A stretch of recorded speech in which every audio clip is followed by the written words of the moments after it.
Thank you all for turning out on a rainy night.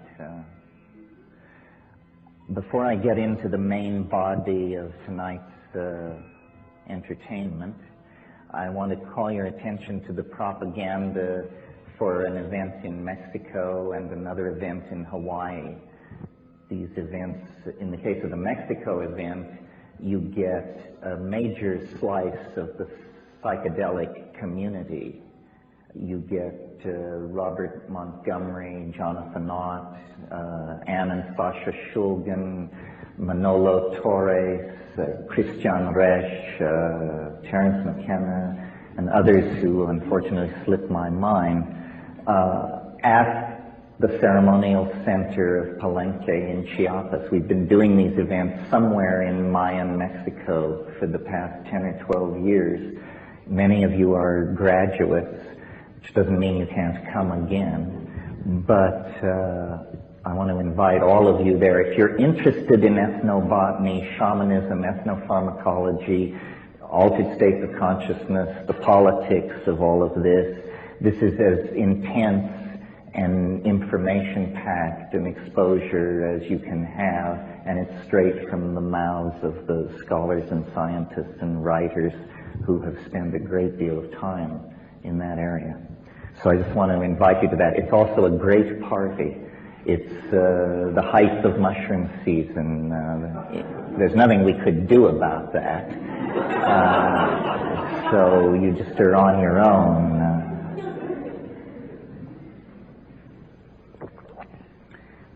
Well, so when I start out on these tours, I usually have an agenda and prepared remarks, and then as I make my way through my venues and I hear the feedback and I feel the ambiance of the people and the throb of the zeitgeist, it all sort of just simply dissolves into an ongoing commentary on our moment in space and time and the various dimensions, adumbrations, and opportunities of our dilemma.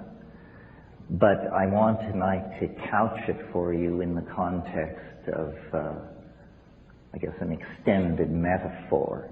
We could talk about these things many ways, but I find this particular extended metaphor illuminating. And I start by recalling an observation from someone whose name rarely falls from my lips, and that would be Gurdjieff. And Gurdjieff said at one point, or was known to comment, that people are asleep, he said.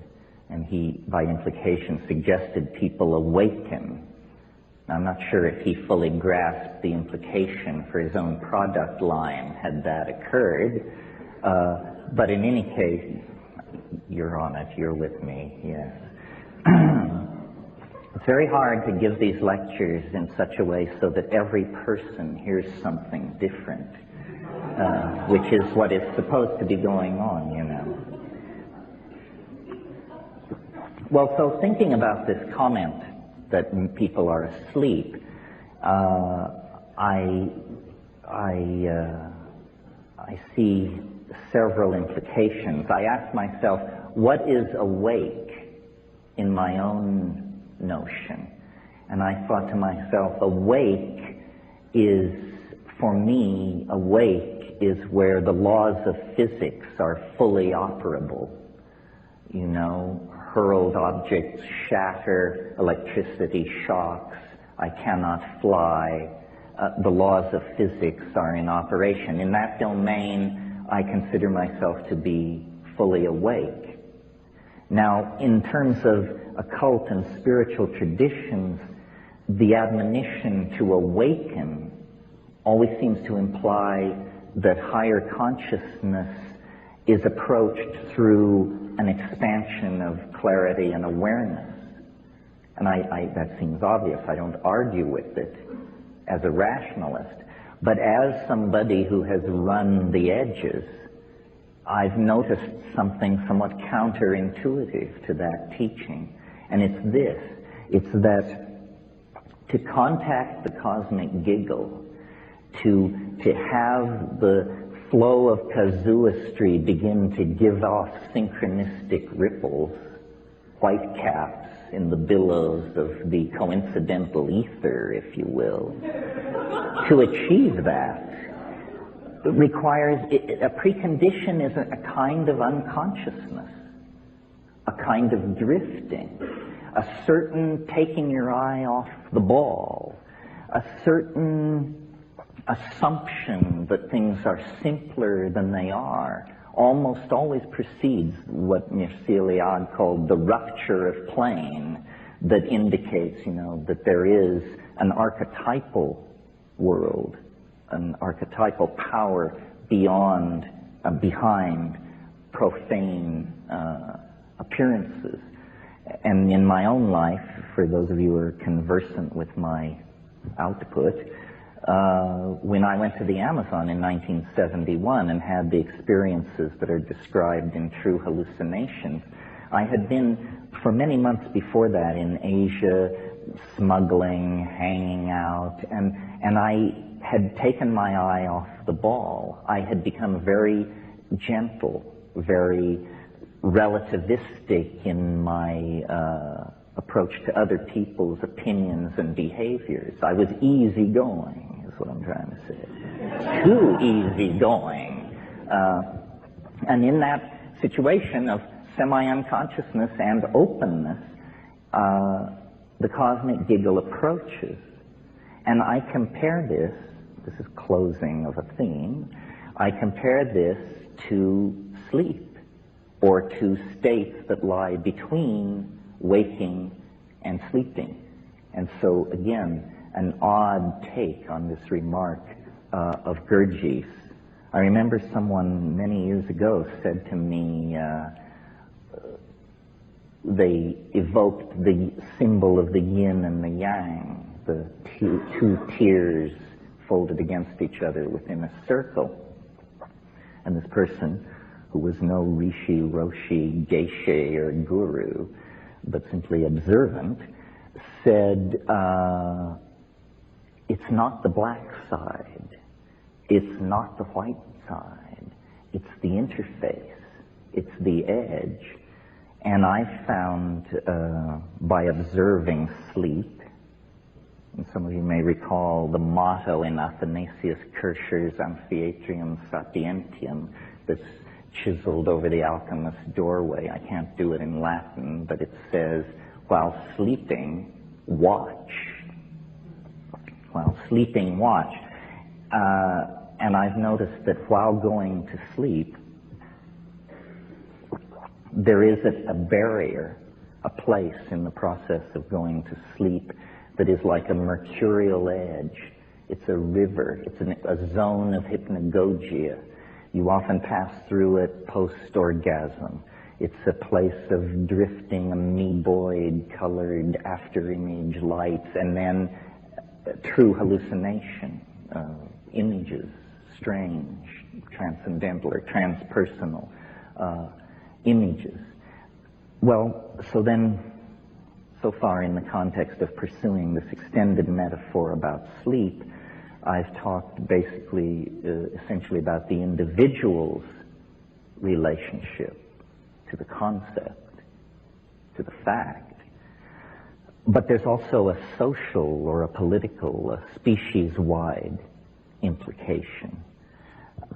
It occurs to me that at any given moment, because of the way the planet is as a thing, some considerable percentage of human beings are asleep, always, and many are awake. And so if the world soul is made of the collective consciousness of human beings, then it is never entirely awake. It is never entirely asleep. It exists in, I guess you can hear me. It exists in some kind of indeterminate zone. And this, to me, is the clue to understanding something that is personally fascinating to me. And it revolves around why people believe such weird things. And why either as a consequence of the approach of the millennium or the breakdown of traditional values or the density of electromagnetic radiation, or for some reason, a balkanization of epistemology is taking place. And what I mean by that is there is no longer a commonality of understanding. I mean, for some people, quantum physics provides the answers. Their next-door neighbor may look to the channeling of archangels with equal fervor. I mean, if this is not a balkanization of epistemology, I don't know what it is. It is accompanied by a related phenomenon, which is technology, or the historical momentum of things, is creating such a bewildering social milieu that the monkey mind cannot find a simple story, a simple creation myth or redemption myth to lay over the crazy contradictory patchwork of profane techno-consumerist, post-McLuhanist, electronic, pre-apocalyptic existence. And so into that dimension of anxiety created by this inability to parse reality rushes a bewildering variety of squirrely notions. Epistemological cartoons, if you will, and conspiracy theory, in my humble opinion. I'm somewhat immune to paranoia, so those of you who aren't, gaze in wonder. Conspiracy theory is a kind of epistemological cartoon about reality. I mean, isn't it so simple to believe that things are run by the Greys and that all we have to do is trade sufficient fetal tissue to them and we can solve our technological problems? Or isn't it comforting to believe that the Jews are behind everything, or the Communist Party, or the Catholic Church, or the Masons? Well, these are epistemological cartoons. It's, kindergarten stuff in the art of amateur historiography. I believe that the truth of the matter is far more terrifying. That the real truth that dare not speak itself is that no one is in control. Absolutely no one. You don't understand Monica, you don't understand Netanyahu. It's because nobody is in control. This stuff is ruled by the equations of dynamics and chaos. Now, there may be entities seeking control, the World Bank, the Communist Party, the rich, somebody others, but to seek control is to take enormous aggravation upon yourself. Because this process that is underway will take the control freak by the short and curly and throw them against the wall. It's like trying to control a dream, you see. The global destiny of the species is somehow unfolding with the logic of a dream. Well, now a Jungian would say, no surprise here, history is the collective dream of humanity. It is run by archetypal energies. It is downloaded by the zeitgeist into the various milieus and epochs of which it is composed. This seems reasonable to me. I don't want to give you the impression it's too linear to understand that what I am saying is that awake is good, asleep is bad. What I would rather do is explain this whole gradient of possible positioning vis-a-vis your life and your destiny, these choices that you have, and then have people understand that they choose. You choose to be asleep or partially asleep or fully awake, or to be one part of the time and in some situations and one part of the time and in other situations. Now, if in fact we exist inside some kind of morphogenetic field that is created by the sum total of human minds on the planet, and if in fact in half or more of those minds at any given moment the rules of the dream hold sway, then it is no surprise that when we make our way into society, or just when we live our lives, there's an eeriness to it, there's a fatedness to it, there's a plottedness to it. We are inside some kind of engine of narrative, I believe. Some science fiction writers, such as Greg Egan and others, have suggested that this could even be a form of recorded medium. You can see the thumbprints of editors on our reality if you are truly paying attention. I mean, if you're a devotee of the theory of stochastic and random unfolding of events, then you have to look very carefully at how unrandom and how mythical and archetypal most people's lives are. If you take psychedelics and hurl yourself to the edge and spend time with strange Aboriginal people in remote parts of the world, the cosmic giggle becomes your friend. But in fact, ordinary people's lives, everyone's lives, are touched by deep magic. And again, the primary datum is experience, and then the models are built backward from the primary data without prejudice and in an attempt to transcend historical momentum. And when I do that, what I see is that the carrier of the field of the cosmic giggle in most people's lives is love. Love is some kind of output which messes with the entropic tendency toward probabilistic behavior in nature. What do I mean by that? I mean, you can be the janitor at Microsoft and the vice president and chief of operations, his daughter can bring him lunch one day, and you can, from a distance, have your eye fall upon her and fall in love with her. And from that point to having the 5 children she bears you go off to Harvard and the Sorbonne, it's just a matter of running the clock forward. And these things to you it may seem like a miracle, but to those of us who are students of human happenstance, it's inevitable. I mean, you can launch your story.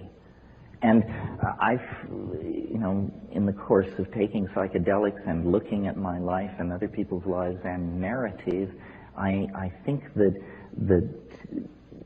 the secret of, I don't want to say anything as pretentious as transcendence or enlightenment, but the secret of taking hold of one's destiny is to understand that one is a character.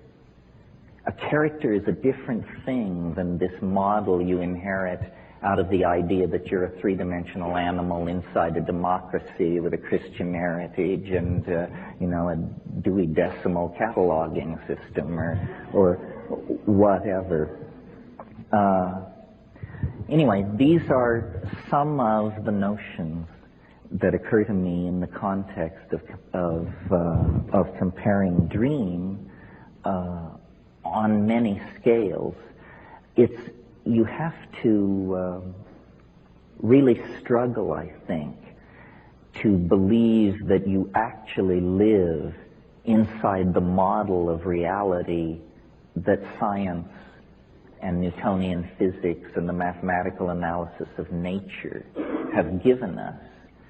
Not to get too philosophical here, but for positivist philosophers, everything that is important, color, feeling, taste, tone, ambition, apprehension, appetition, these things are called secondary qualities.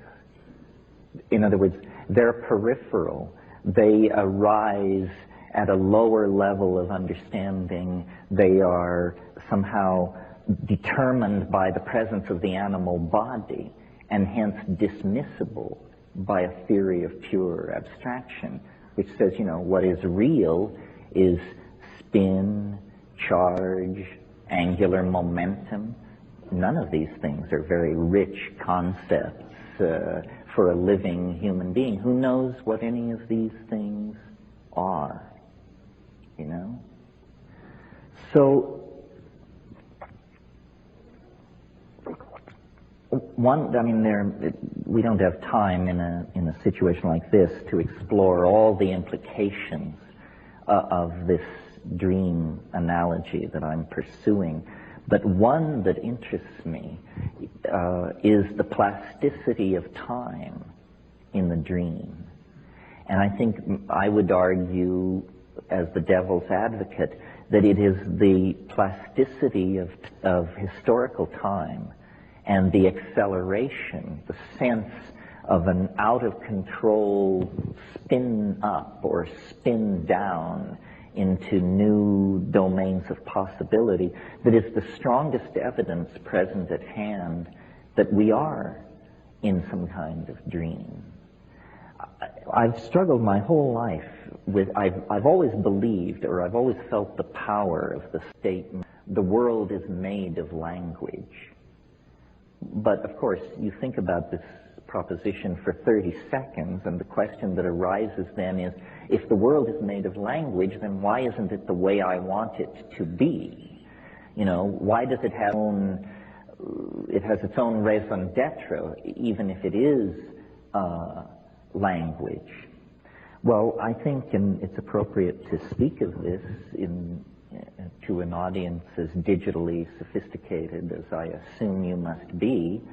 I think the primary insight that has been secured here at the end of the 20th century, the primary contribution of 20th century thinking, if you will, is to have understood finally that information is primary, that this world, this cosmos, this universe, this body and soul are all made of information. Information is a deeper and more primary concept than space, time, matter, energy, charge, spin, angular momentum. The world is made of language. The implication for the digerati is that reality can therefore be hacked. If reality is made of language, then what we're saying is that it's code. And if it's code, then it is far more deeply open to manipulation than we ever dared dream. I mean, we've been messing around on the desktop, opening files with religions and political systems and xenophobic theories of racial superiority, all this crap that haunts the human historical adventure. It means we have not addressed the deeper levels. And in thinking about this and the relationship to dream and human culture, I have realized that cultures are like operating systems. We are like hardware. The human animal is a piece of biological wetware / hardware. And it has been, we know, pretty much as we confront it today for at least 140,000 years. At Klassus River cave mouth in South Africa, they have excavated Homo sapiens sapiens skeletons 100,000 years old, and that person could have sat in the front row here tonight and nobody would have batted an eyebrow. So the human hardware has been in place for a while. What has changed rapidly in comparison to the rates of biological evolution are the operating systems. The people who excavated which was at that time thought to be the world's first city, and in any case is a city 7 millennia old, when they excavated the central plaza at they discovered that a black basaltic slab had been set up there by the earliest kings of and that was the cultural operating system. And if in a deal trading goats for olives a dispute arose, people had reference to the central operating system, and these things were determined. Well, now, 101 was fine for olives and goat trading, but it didn't support higher mathematics. It didn't support rational exploration of nature. It didn't support astrological knowledge about the movement of the stars.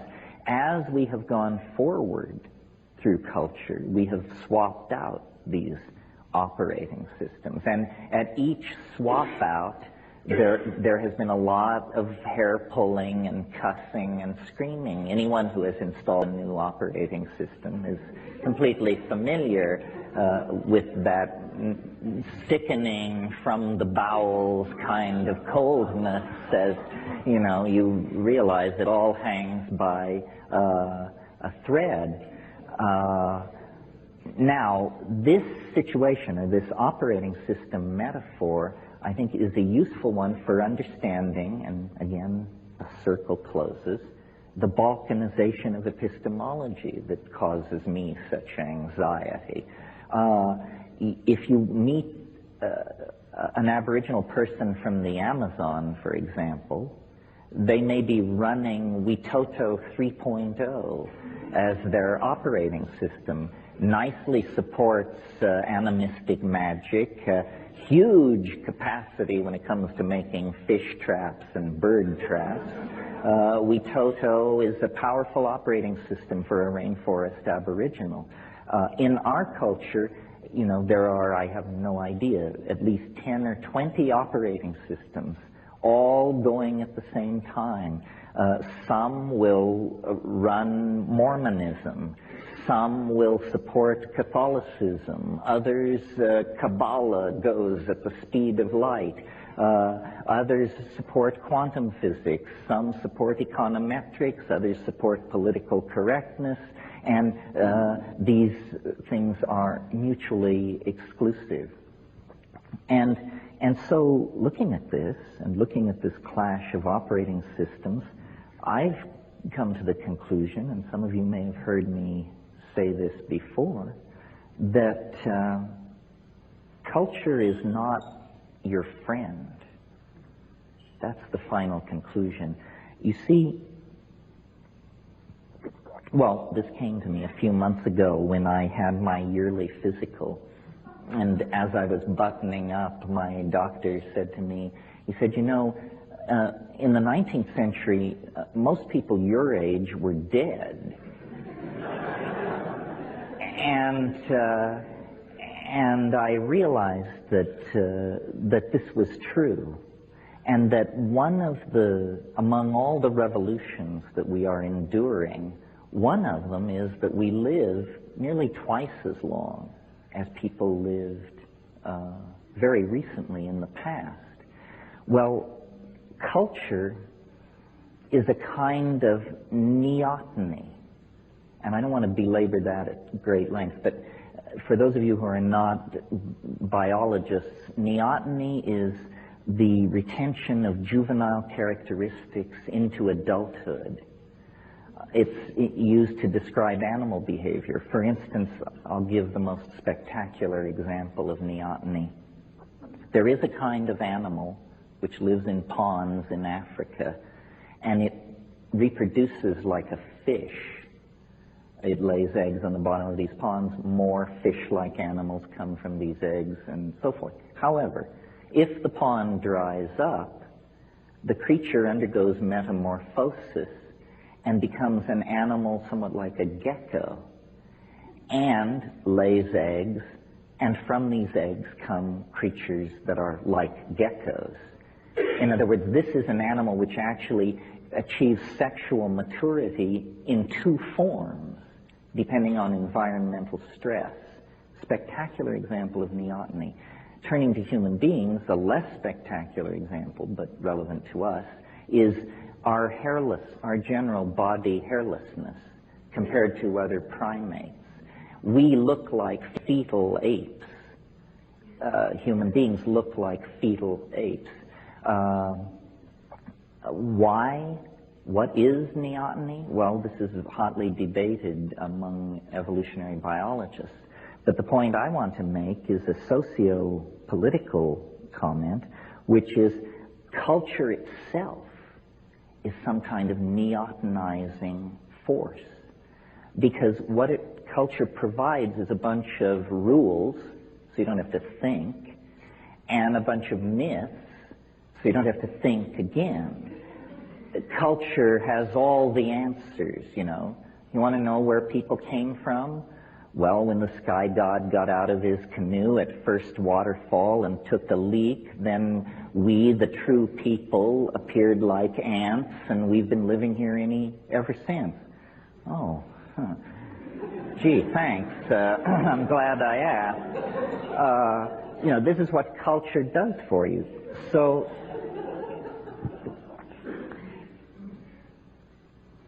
but now technology throws a curve. And the curve is that we live so long that we figure out what a scam this is. We figure out that what you're supposed to work for isn't worth having. We figure out that our politicians are buffoons. We figure out that professional scientists are reputation-building, grab-tailing weasels. We discover that all organizations are corrupted by ambition. You know, you get the picture. We figure it out. Well, then, as intellectuals, and anybody who figures it out is an intellectual, believe me, because they're slinging the programming to push you the other way. So then intellectuals, defined as people who figure it out, discover that you are alienated.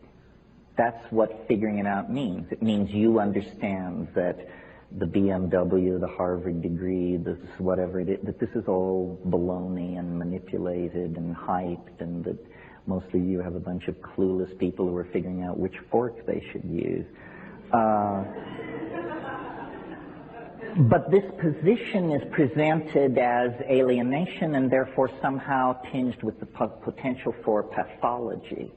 You know, it's a bad thing to be alienated. Now let's speak for a moment, in order to fulfill the promise read in the introduction, about psychedelics. And what are they doing in this fine situation? Well, what they're doing is forcing this maturation process by dissolving boundaries, which is what they do.